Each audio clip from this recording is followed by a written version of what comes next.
Welcome aboard Qo'noS Va.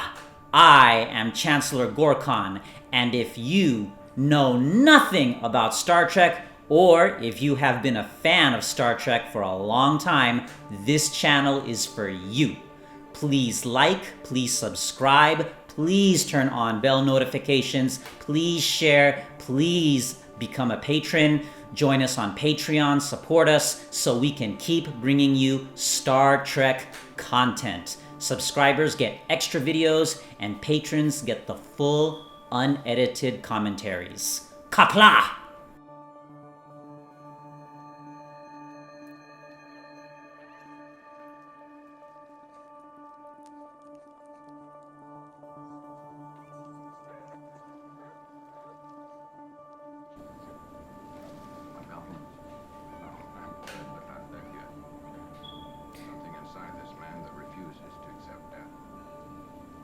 So basically, what they're talking about now, starting to talk about, but what you'll learn in this episode is that every crew member on that ship was genetically engineered to be superior, stronger, faster, smarter. So basically, they've engineered everybody to be just like me, really strong, really fast, really smart, really good looking. So basically the ship is full of superhumans, genetically engineered superhumans. And Lieutenant McGivers, this female lieutenant, she's an expert in the field, so she's very fascinated by this living historical figure. Now, one thing about the female uniforms, it's we can look at them in the 21st century and say these female uniforms, they're exploitative. I mean, short mini skirts, go-go boots. But according to Nichelle Nichols, who plays Uhura, back then that was a symbol of women's liberation. Women could walk around looking sexy, feeling sexy, being sexy, and men would still respect them. Hey, there's a crazy idea. And yes, I was raised by a strong-willed woman and two older strong-willed sisters. He's awake, so the villain has woken up. Ricardo has woken up. Khan has woken up. Now they don't know who he is. They just know he's from the 1990s. It's the 21st century and we haven't even gone to Mars yet, or at least not the person. There he is doing his future yoga to center himself. Look at him. Wow, look at all those muscles. Where is he? He's awake. Where am I? Where is he? Look at those surgical tools. Look at those sharp surgical tools. He took one of them. What's gonna happen?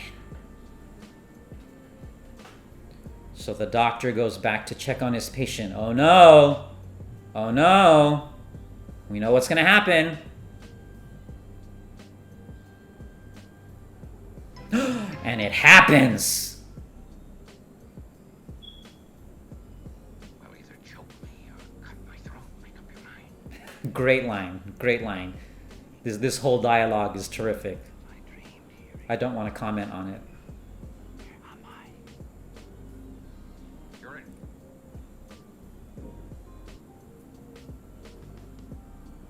You're in bed, holding a knife at your doctor's throat. Answer my question. It'd be most effective if you would cut the carotid artery just under the left ear. Wow. No fear.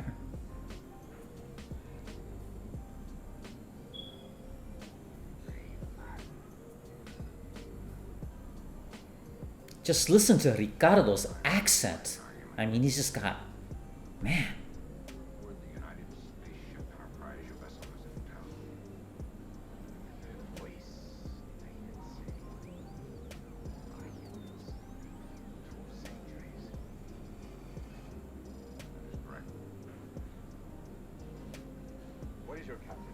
So they've been asleep for 2 centuries. So if you've ever wondered when Star Trek takes place, it takes place in 2200. Well, it's already, and it's 2021. So hopefully we'll solve all of our problems this century, and the next century we'll be out in space. So here it is, the first meeting of the two alpha males. I see. And your name?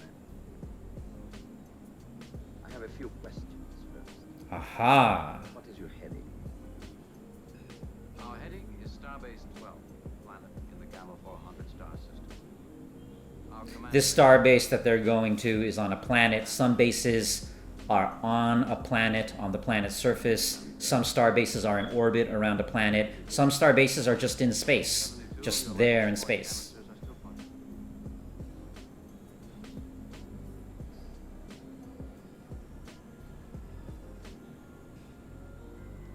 Revive. As soon as we reach Starbase 12. And now. Khan. Ah, so now they know his name. His name is Khan. Nothing else. Khan. What was the exact date of your liftoff? We know it was sometime in the early 1990s. I find myself. His name is Khan. Maybe he was a Muslim. May we continue this questioning some other time? The facts I need, Mr. Khan, will take very little time. For example, the nature of your expedition. Jim, a little later might be better. Captain, I wonder if I could have something to read. Lessons. I was once an engineer, so I'm most interested in studying the technical manuals. As I understand, you have 200 years of catching up. Precisely. They're available to any patient on the viewing screen. Koi will show you how to. And look at that. You see what he just did? He just put basically this little square piece that's filled with information into a slot. In other words, they predicted USB sticks back in the 60s. Of course, it doesn't look like a USB stick today, but I mean, Gene Roddenberry, and I can't believe it took me this long to get to that name.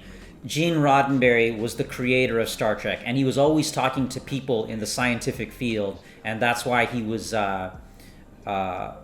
self-educated in science. I think self-educated, and that's why this show was so scientific. Obviously, you know, if you talk to scientists today, is light speed possible? Is warp speed possible? That's another important thing to know about Star Trek. Warp speed is faster than light speed. Light speed is the speed of light. One fact. Superior ability breeds superior ambition. Interesting if true. They create. And now they're still investigating who these people are. Who are these genetically engineered superhumans who have been sent away from Earth, There was some or who maybe by their own will left Earth. accounted for when they were finally defeated. That fact isn't in the history texts. When you revealed to war-weary populations that some 80 Napoleons might still be alive. And so they just discovered that it's possible that these genetic super people, they're men and women, are actually criminals, and or they might be criminals, and they might have been banished from Earth. So now they're starting to realize, oh, you know what? We might have a ship full of super villains. And now we have Khan charming MacGyvers. He just said she was beautiful. My name is Khan. We sit. Wow, did you catch that? He just says, my name is Khan. Please sit and entertain me. Wow. Do you wear your hair in such sexism off the scale, misogyny off the scale. It's so if it's offensive, then it's offensive. But the point is that also adds to the how evil and how much of a villain he is, how manipulative he is. He tells her, "Oh, basically, you're ugly. Let me make you more beautiful." Working his dysfunctional charms on her, and we're gonna see more of this abusive relationship later.